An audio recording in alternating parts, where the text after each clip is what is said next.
పోయి ఆ రోజు నుంచి సంధ్యావందనం చేసేవారు, ఉపనిషత్తులు చదివేవారు. ఆయన క్రమంగా గురునానక్ కాలేజీ ప్రిన్సిపాల్ అయ్యారు.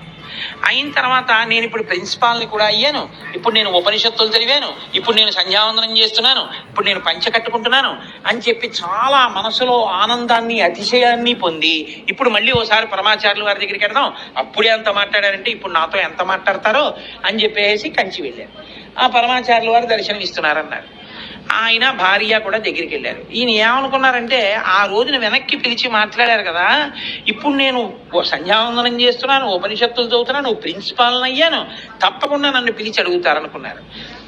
పరమాచార్య ఈయన్ని చూసిలాగా తీర్థం ఇచ్చి నువ్వు నాతో మాట్లాడక్కర్లేదని లెంపకాయ కొట్టినట్టుగా మొహం తిప్పారు.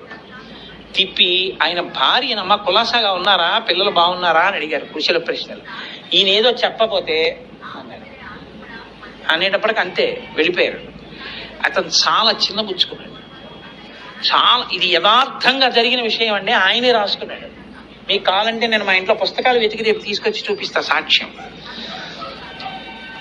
ఆశ్చర్యపోతే ఇంటికి వెళ్ళి ఆలోచించాడు, ఎందుకు ఇలా జరిగింది అని ఆలోచించాడు. ఒకనాడు నేను ఏమీ చేయకపోయినా ఆర్తితో పరమాచార్యుల వారి దర్శనం కావాలని కళ్ళుల నీళ్లతో ఏడిచాను. ఉపనిషత్ పుస్తకం పట్టుకుని దర్శనమిచ్చి మాట్లాడారు.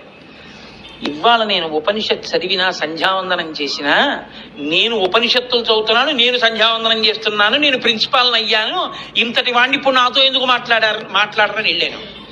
ఆయన సర్వజ్ఞుడు, ఆయనకి తెలుసు నా మనసులో ఏర్పడిన అతిశయం. అందుకే లెంపకాయ కొట్టినట్టు చూసి పక్కకి వెళ్ళిపోమన్నారు, మాట్లాడలేదు. చదువు వినయానికి పనికి రావాలి.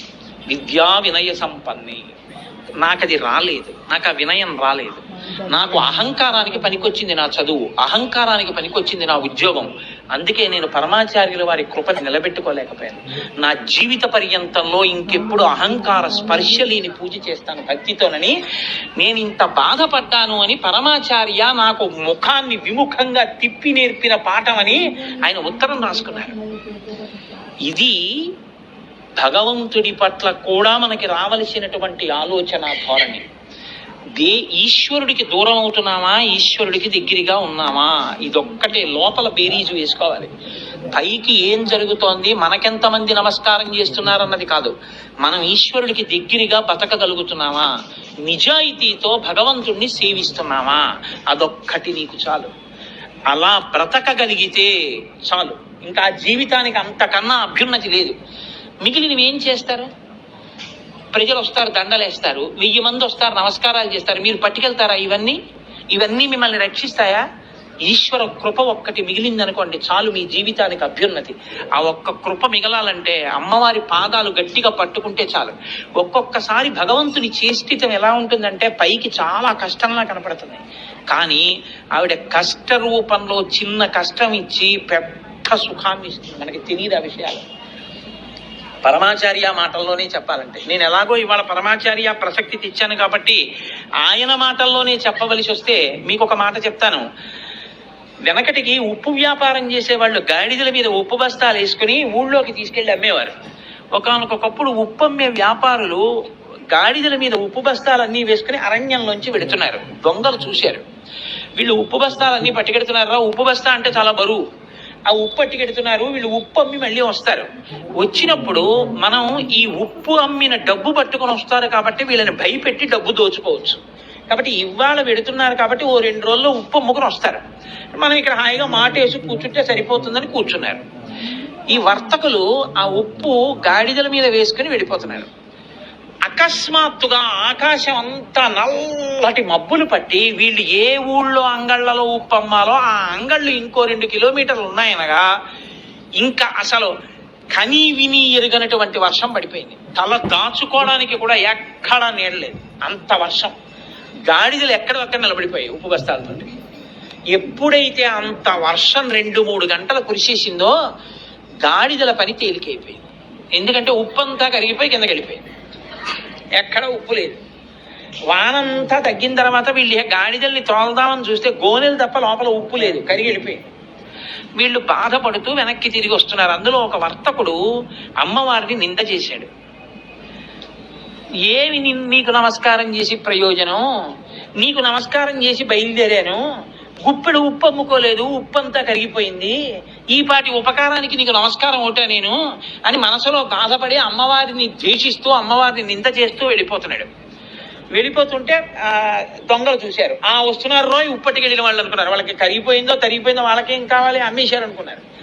అని వాళ్ళు ఏం చేశారంటే తుపాకీ పేలిస్తే, ఆ రోజుల్లో బుల్లెట్లు కాదు, మందుగుండు, ఇప్పటికీ తిరువిట్రియార్లో పేలుస్తారే అలా మందుగుండు దట్టించి పేల్చేవారు. ఆ చప్పుడుకు పారిపోయేవారు, అందరూ తలకో దిక్కు పారిపోతే దోచుకునేవారు వాళ్ళు. ఆ మందుగుండు దట్టించి తుపాకుల్లోకి కాల్చారు. కాలిస్తే ఉప్పే కరిగిపోయినంత వాన పడింది కాబట్టి అడవిలోనూ పడింది, మందుగుండు అంతా నిమ్ముకుపోయింది. చల్లగా అయిపోయి వీళ్ళు ఎంత పేల్చినది పేలలేదు, టక్ టక్ తుపాకుల శబ్దాలు మాత్రమే వస్తున్నాయి కానీ మందుగుండు పేల్టలేదు. వీళ్ళు ఆ దొంగల్ని చూసి ఒరే అసలే ఉప్పు పోయింది, వీళ్ళు మన్ని కొట్టడానికి తుపాకులు పేలుస్తున్నారని వీళ్ళు దొంగల వెంట పడ్డారు. దొంగలు తుపాకులు వదిలి పారిపోయారు. పారిపోతే ఈ అమ్మవారిని నింద చేసినటువంటి వర్తకుడు మాత్రం పరిగెత్తకుండా నిలబడిపోయి కన్నుల నీరు పెట్టుకుని ఏడుస్తూ భూమి మీద పడ్డాడు. మిగిలిన వాళ్ళు వచ్చి అన్నారు, ఎందుకురా ఏడుస్తున్నావు, ఎందుకు అలా పడిపోయావు అన్నారు. ఏ తుపాకీ పేలలేదుగా, ఎందుకు అలా పడ్డావు అన్నారు. కాదురా, ఉప్పు బస్తాలు తడిసిపోయాయని, ఉప్పు పోయిందని అమ్మవారిని తిట్టాను. ఉప్పు బస్తాలు తడిసిపోయి ఉండకపోతే ఉప్పు అమ్మిన డబ్బుతో వచ్చేవాళ్ళం, ఈ పాటికి దొంగలు చంపేసి ఉండేవారు. అమ్మవారు ఉప్పు తీసేసింది, ఉప్పు తిని అదృష్టాన్ని మిగిల్చింది. నేల మీద ఇంకా నాకు ఆ మెతుకులు మిగిలాయి. కాబట్టి అమ్మవారు ఎంత దయామయురాలో తెలియక తిట్టానురా, ఉప్పు కరిగిపోతే కరిగిపోయింది కానీ నా ప్రాణాలు నిలబడ్డాయిరా అన్నాడు.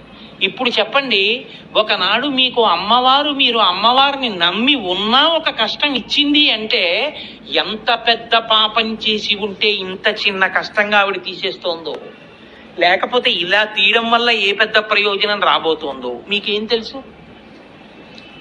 తెలుసున్న నాడు పొగడ్డం కాదు, అనుభవిస్తున్న నాడు అమ్మవారి కృపే అనుకుని బతకడం. దీన్ని శాస్త్రంలో ఏమంటారంటే కర్మ ప్రూఫ్ అంటే. మనం చూడండి, వానలో పెడుతున్నాం అనుకోండి, ఏం చేస్తాం, గొడుగు వేసుకుంటాం. అదేమిటి, వాటర్ ప్రూఫ్. పైనది వాటర్ ప్రూఫ్, అందుకని నీళ్లు పడ్డాయి అనుకోండి జారిపోతాం. ఆ బట్ట తడిసిపోయి ముద్దయిపోయి మీద పడిపోవు, అలా కారిపోతాం, పక్క నుంచి వెళ్ళిపోతాయి. ఎండలో పెడుతున్నారు అనుకోండి, ఓ టోపీ పెట్టుకుంటారు, అదేమిటది, సన్ హీట్ ప్రూఫ్, తల వేడెక్కదు. అలా కష్టం వచ్చినా సుఖం వచ్చినా అమ్మవారి పాదాలే పట్టుకుని ఉండి నువ్వే నడిపిస్తావన్న భక్తి మార్గంలో నడిస్తే కర్మ ప్రూఫ్. ఇప్పుడు ఏమైంది, అమ్మవారు మిమ్మల్ని చూసుకుంటుంది. ఇలాంటి వాళ్ళు ఎవరున్నారో అలాంటి వాళ్ళ పట్ల అమ్మవారు ఎంత జాగ్రత్తగానో కంటిని రెప్ప కాపాడినట్టు కాపాడుతూ వాళ్ళ పాపపుణ్యముల యొక్క వినిమయం అయ్యేటటువంటి స్థితిని తాను తీసుకుని వాళ్ళని కాపాడుకుంటుంది. దానికి వాంఛితార్థ ప్రదాయిని అని పేరు. ఇప్పుడు వాంఛితార్థ ప్రదాయిని అంటే మేము అడిగాను నువ్వు ఇవ్వలేదనకూడదు, నువ్వు అలా ఉన్నావా, నువ్వు అలా ఉంటే ఆవిడ ఇవ్వడానికి సిద్ధంగా ఉంది. నువ్వు మారవలసినటువంటి స్థితిని ఆ నామం చెప్తుంది. మనసులో ఏ మార్పు రావాలో చెప్పే నామం వాంఛితార్థ ప్రదాయిని. కాబట్టి అంత గొప్ప నామాన్ని, ఆ నామ వ్యాఖ్యానాన్ని మనం శ్రవణం చేస్తే మన జీవన పథంలో మనం జీవించేటటువంటి స్థితిలో ఒక గొప్ప మార్పు రావలసి ఉంటుంది. అందుకే మీరు ఒక్క విషయాన్ని గమనించండి, తల్లి ఎప్పుడూ కూడా ఈ లోకంలో ఆవిడ అనుగ్రహం ఎలా ఉంటుంది అంటే ఎప్పుడూ 10 మందిని రక్షించాలనే ఉంటుంది ఆవిడ గురించి ఒక నామం చెప్తుంటారు. మనం ఏమనుకుంటామంటే మేము ఏం తప్పు చేశామండి అంటుంటాం. మేము ఏం తప్పు చేశామండి అన్నది నీకు తెలియకపోవచ్చు, కానీ తెలియక నువ్వు చేసేస్తుంటావు తప్పు. అది లెక్కలోకి ఈశ్వరుడు తీసుకుంటాడు.